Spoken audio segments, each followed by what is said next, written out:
Nous sommes dans une zone endémique de la méningite. Quels sont donc les symptômes de cette méningite-là? Les symptômes, ils sont entre autres, avant même de parler des symptômes, il faut savoir que la méningite, c'est une atteinte du cerveau, donc de l'enveloppe qui protège le cerveau et la moelle épinière. Alors, donc, quelles sont la tranche d'âge qui est plus visée par la méningite? Aujourd'hui, nous allons vous parler donc de la méningite bactérienne, la méningite bactérienne, puisque nous avons des méningites virales et des méningites bactériennes. Mais nous allons vous parler des méningites bactériennes, puisque c'est ces genres de méningites-là qui nous fatiguent dans notre zone ici. Voilà, donc quand je vais vous donner les symptômes. Donc vous constatez chez votre enfant une grosse fièvre, une grande fièvre chez l'enfant, accompagnée donc des vomissements et surtout la raideur de la nuque, Même certains enfants peuvent faire le coma. Quand je dis que la méningite attaque les enfants de 2 à 24 ans, les adultes aussi peuvent faire donc la méningite, tout à fait. Donc il est très important que quand nous constatons ces genres de crises, ces genres de fièvre, ces genres de raideur de la nuque, de se lever, éviter d'aller dans l'hôpital la plus proche, donc qui est à côté de nous, pour voir les agents soignants, pour pouvoir se faire prendre en charge le plus rapidement possible. Parce que la méningite peut facilement paralyser votre enfant, la méningite peut facilement tuer votre enfant. Alors si vous avez le message, il est très important de faire un effort pour éliminer, pour limiter donc la propagation, pour limiter donc la contamination à la méningite en observant les gestes barrières.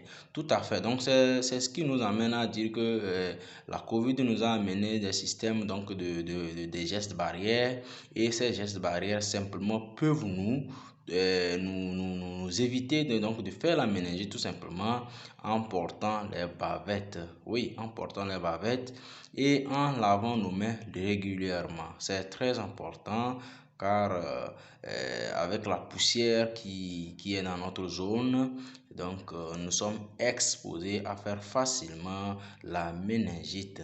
Donc je tenais tout simplement à vous faire ce point par rapport à cette maladie qui est là, mais qui est en fait une maladie de santé publique parce que elle attaque plusieurs personnes, et la tranche d'âge, c'est les jeunes qui sont plus visés, mais les vieux aussi peuvent faire la méningite. Oui, les alcooliques et autres peuvent faire la méningite, mais chez eux, c'est très compliqué de pouvoir savoir, de voir, donc de déceler des signes, parce que ces signes confondent donc aux signes donc, de l'alcoolisme, tout simplement.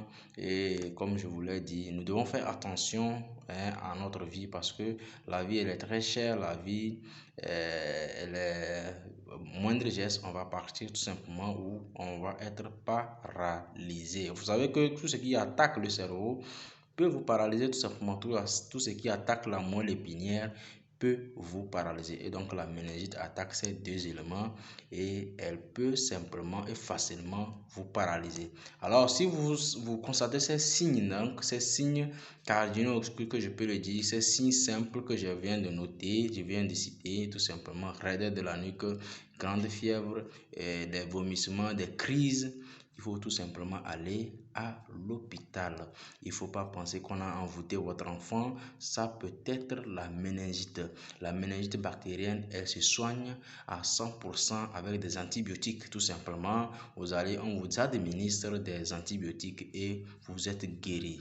Voilà. Maintenant, si vous allez avec en retard, donc en consultation, vous allez guérir, mais il y aura peut-être des séquelles. Alors, bonne journée à vous tous et bien des choses. Allez, bisous. Ciao, ciao.